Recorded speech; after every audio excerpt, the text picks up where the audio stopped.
రాజీ లేని పోరాటమ విజయం సాధిస్తుంది, ముమ్మాటికి తెలంగాణ రాష్ట్రం వచ్చి తీరుతుంది అని కేసీఆర్ గారు ఆనాడే పిడికిలు బిగించి మరి మన కవులు కళాకారులతోని పాటలు రాయించి తాను స్వయంగా కూర్చొని ఈ పాటలకు కొన్ని మెరుగులు కూడా దిద్దిన పరిస్థితి.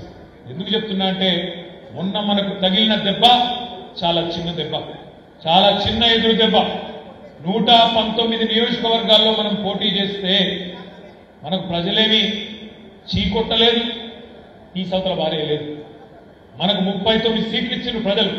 39 సీట్లు అంటే 3వ వంతు 119లో చిన్న లెక్క కాదు. ఒక 14 నియోజకవర్గాల్లో స్వల్ప తేడాతో ఓడిపోయినాం. ఆ లిస్ట్ అక్కడ ఉన్నది. జుక్కల్లో 1152 ఓట్లు, దేవర కద్రలో 1382 ఓట్లు, సిర్పూర్లో 3000 ఓట్లు, బోధన్లో 3000 ఓట్లు, ఖానాపూర్లో 4289.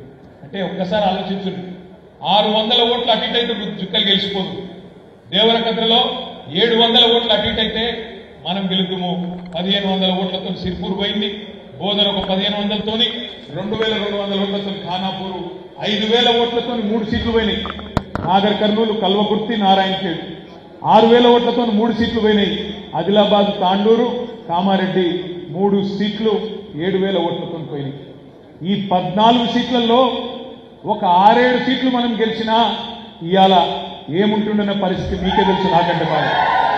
కాబట్టి మనకు జరిగిందేదో పెద్ద గొప్ప ఊహించలేని బాధపడి ఇంట్లో వండుకునేంత దరిద్రమైన ఓటమేం కాదు.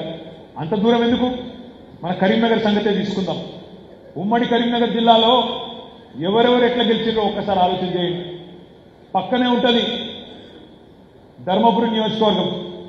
అక్కడ ధర్మపురిలో మన కొప్పుల ఈశ్వర్ మంత్రి గారు వారు ఓడిపోయినారు. ఎందుకు ఓడిపోయినారు, ఎట్లా ఓడిపోయినారు? మా తమ్ముడు జమీల్ గారు, ఎక్కడున్నాడు జమీల్ బయట, ఆయన కొత్తపల్లికి జమీల్ బయట ఉన్నాడు. జమీల్ ఒక మాట అన్నాడు కరీంనగర్ పార్లమెంట్ సమీక్షా సమావేశంలో. ఒక మాట అన్నాడు, అన్నా భారతదేశం భావోద్వేగాల మీద ఓటేస్తుందన్నా అన్నాడు. భారతదేశము భావోద్వేగాల మీద ఓటేస్తుందన్నా, ఇమోషన్ మీద నడుస్తుందన్నా అన్నాడు. అంటే ఏంటి ఆయన ఉద్దేశం? మన దేశంలో కొద్దిగా ఇమోషనల్ దేశము, ప్రజలు ఉద్వేగాన్ని, భావాన్ని, బాధను పంచుకుంటారు అన్నాడు. గదే జరిగింది కరీంనగర్ ఉమ్మడి జిల్లాలో. ధర్మపురిలో లక్ష్మణ్ గారు ఇప్పుడు గెలిచిన ఎమ్మెల్యే, అది వరకు 4 సార్లు ఓడిపోయింది. ఇంటింటికి తిరిగిండు ఏడ్చుకుంటా, అయ్యో నేను ఓడిపోయినా, రోడ్డు మీద పడతా, నేను ఇక మిగిలిన బతుక అన్న కాడికి. చొప్పదండిలో ఏం జరిగింది? అక్కడ గెలిచిన శాసనసభ్యుడు గతంలో 2 సార్లు ఓడిపోయింది. ఆయన కూడా ఇంటింటికి తిరిగి ఏడ్చుకుంటా, ఇక నేను బతుకా, ఇక నాతో కాదు, ఆస్తులను నమ్ముకున్నా, అవుట్ అయిపోయినా, దయచేసి నాకు ఒక్క తాపు ఓటేయండి అని ఆయన తిరిగింది.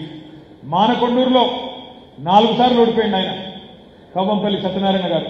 ఆయన అట్లే తిరిగిండు, అయ్యో ఈ ఒక్కసారి నాకు అవకాశం ఇయ్యండి, దండం పెడతా అని చెప్పేది వాస్తవమేనా? వేములవాడలో 4 సార్లు ఓడిపోయింది ఆయన మన చేతుల్లో, ఇప్పుడున్న ఎమ్మెల్యే గారు. ఆయన కూడా అట్లే తిరిగింది, అన్నా దండం పెడతానే, నేను మీ ఓన్నే, మీరు ఒక్కసారి నాకు అవకాశం ఇయ్యండి, 4 సార్లు ఓడిపోయినా, 5వసారి కూడా ఓడిపోతే అడ్రస్ లేకుండా పోతాను ఆయన తిరిగింది. సిరిసిల్లలో కూడా నా మీద పోటీ చేసిన ఆయన అదే ప్రయత్నం, నాకు 65 ఏళ్ళు వచ్చినాయి, వచ్చేసారి గుంటనో వస్తానో, ఈ ఒక్కసారికి అవకాశం ఇయ్యండి ఆయన. ఎక్కడికక్కడ సెంటిమెంట్తోనే బ్రహ్మాండంగా వాళ్ళు గెలిచింది తప్ప ఇంకోటి కానే కాదు. ఈ మాట నేను ఎందుకంటున్నా అంటే వేరే ఉద్దేశం కాదు.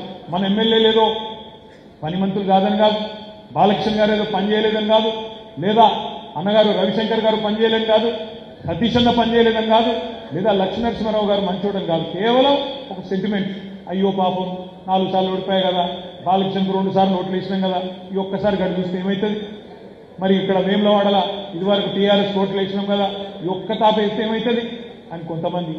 ఇంకొంతమంది ఏమో 2 సార్లు మీకు ఇచ్చినాం కదా బిడ్డ, ఈ ఒక్కసారి వాళ్ళు ఏమో చెప్తాను, బంగారం ఫ్రీ అంటాను, బస్సు ఫ్రీ అంటాను, జర చూస్తాం ఏమవుతుంది అని చెప్పి ఓట్లు వేసింది.